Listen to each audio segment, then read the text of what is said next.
بسم اللہ الرحمن الرحیم۔ السلام علیکم ورحمۃ اللہ وبرکاتہ۔ فرعون کی بیوی حضرت آسیہ کا واقعہ۔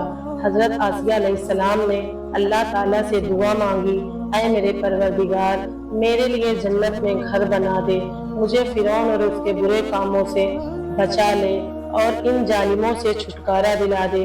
حضرت نوح علیہ السلام کے پوتے مصران برہام جس علاقے میں آباد ہوئے اس کا نام مصر پڑ گیا۔ یہاں کی قوم جب پروان چڑھی اور فرعون کی حکمرانی آ گئی، پھر جب حضرت یوسف علیہ السلام مصر کے بادشاہ بنے تو ان کے والد حضرت یعقوب علیہ السلام اور اپنے باقی بیٹوں کے ساتھ مصر آ گئے اور گوشان نام کے ایک علاقے میں آباد ہو گئے۔ انہیں بنی اسرائیل کے نام سے پکارا جانے لگا۔ جب فرعون کو نجومیوں نے بتایا کہ بنی اسرائیل میں اللہ کا ایک نبی پیدا ہوگا جو تمہاری حکومت کو ختم کر دے گا اور اس کے ہاتھوں ہی تمہاری موت ہوگی، فرعون اس خطرے سے بچنے کے لیے الگ الگ طریقے آزمانے شروع کر دیا اور اس نے بنی اسرائیل کو اپنا غلام بنا لیا اور ان سے اپنے کام کراتا، بالکل نوکروں کی طرح، اور بنی اسرائیل میں پیدا ہونے والے لڑکوں کا قتل کروا دیتا اور لڑکیوں کو زندہ رہنے دیتا تھا۔ اسے معلوم نہیں تھا کہ اللہ تعالیٰ نے فیصلہ کر لیا ہے تو لاکھ کوشش کر لے اس سے کوئی فائدہ نہیں ہے۔ کمزوروں پر ظلم کر کے، انہیں اپنی بادشاہی اور طاقت کے ذریعے پریشان کر کے وہ اپنے آپ کو بہت بڑے نقصان میں ڈال رہا تھا۔ اس کی بھلائی اسی میں تھی کہ وہ اپنے طاقت کے پر گھمنڈ نہ کرے اور اپنے آپ کو خدا ہونے کا دعویٰ نہ کرے۔ کچھ ہی وقت کے بعد فرعون اور اس کی سلطنت کو ختم کرنے والا بچہ بنی اسرائیل میں یہاں پیدا ہو گیا۔ حضرت موسیٰ علیہ السلام کے والد کا نام عمران اور والدہ کا نام ایّر تھا۔ اسی نام کو یوقوت بھی کہا جاتا ہے۔ انہیں بھی اس بات کا اندازہ تھا کہ ظالم فرعون ان کے بچے کو پیدا ہوتے ہی مروا دے گا۔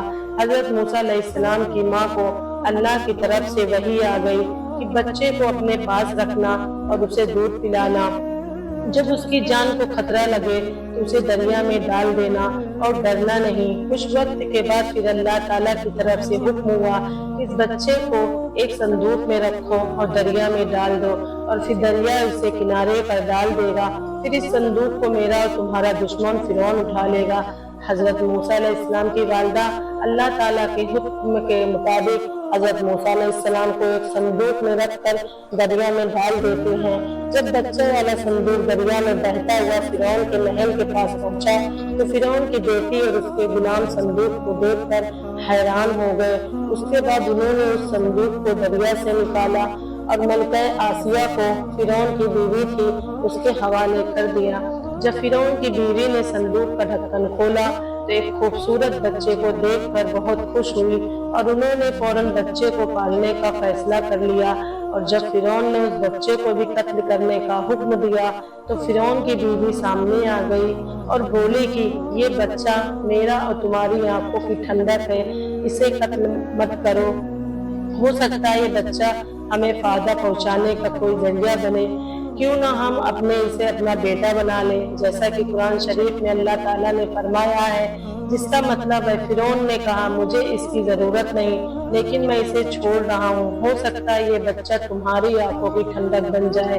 اس طرح اللہ تعالیٰ نے فرعون کے محل میں ہی حضرت موسیٰ علیہ السلام کو پناہ دی۔ اس کے بعد اللہ تعالیٰ کی قدرت نے ایک اور کرشمہ دکھایا۔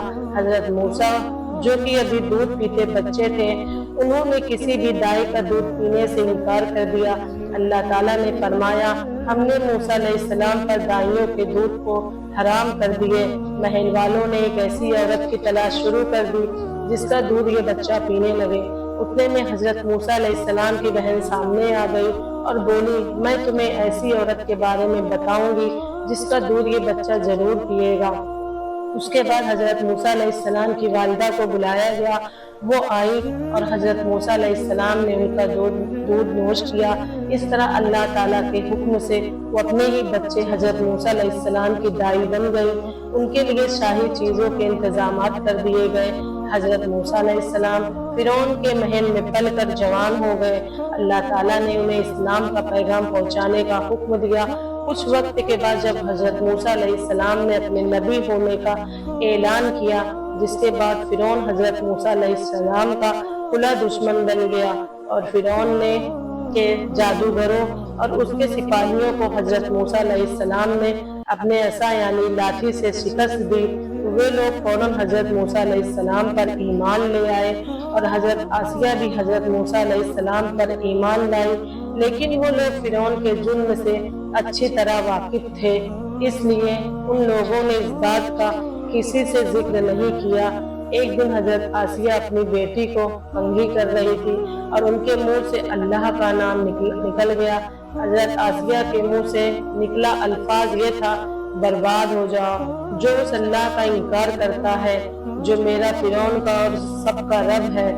بیٹی بھی پکی کافر تھی، اس نے اپنے باپ فرعون کو یہ بات بتا دی۔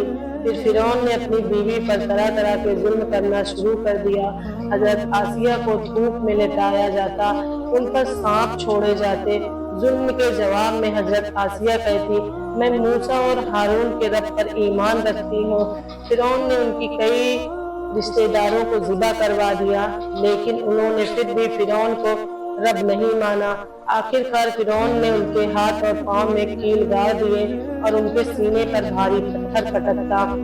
حضرت آسیہ نے اللہ سے دعا مانگی: اے میرے پروردگار، میرے لیے جنت میں ایک گھر بنا دے اور مجھے فرعون اور اس کے برے عمل سے نجات اور بخشش دلا دے اور مجھے ظالم قوم کی چھٹکارا دلا دے۔ یہ روایت میں ہے کہ حضرت موسیٰ علیہ السلام یہ سب منظر دیکھ رہے تھے اور انہوں نے بھی دعا مانگی: اے اللہ، رنج اور درد آسیہ سے دور کر دے اور اسے ظالموں سے نجات دلا دے۔ اس کے بعد اللہ تعالیٰ نے فرشتے بھیجے جنہوں نے حضرت آسیہ پر اپنے پروں کا سایہ کیا، پھر انہیں جنت کے محل دکھایا، پھر وہ مسکرائیں اور اللہ نے ان کی روح کو اپنی طرف اٹھا لیا۔ حضرت آسیہ کا شمار جنت میں سب سے عظمت رکھنے والی عورتوں میں ہوگا۔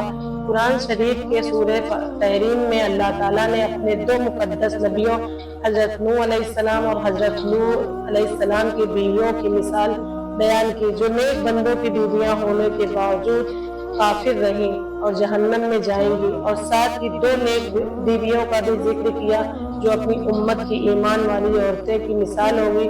ایک فرعون کی بیوی آسیہ جو فرعون جیسی کافر اور اللہ کے نافرمان کی بیوی ہونے کے باوجود اللہ پر ایمان لائی، اور دوسری حضرت عیسیٰ علیہ السلام کی والدہ حضرت مریم۔ جب موسیٰ علیہ السلام ایک لمبے جدوجہد کے بعد واپس آئے تو 40 سال انتقال کر چکا تھا اور اس کا بیٹا منفتح ثانی فرعون بن چکا تھا، اور وہی منفتح فرعون اپنے لشکر کے ساتھ دریائے نیل میں ڈوب گیا۔ اللہ اکبر۔ امید کرتی ہوں کہ یہ ویڈیو آپ سب کو بہت پسند آئے گی۔ اس طرح نئے ویڈیو جاننے کے لیے ہمارے چینل کو لائک اور سبسکرائب کریں۔ اللہ حافظ۔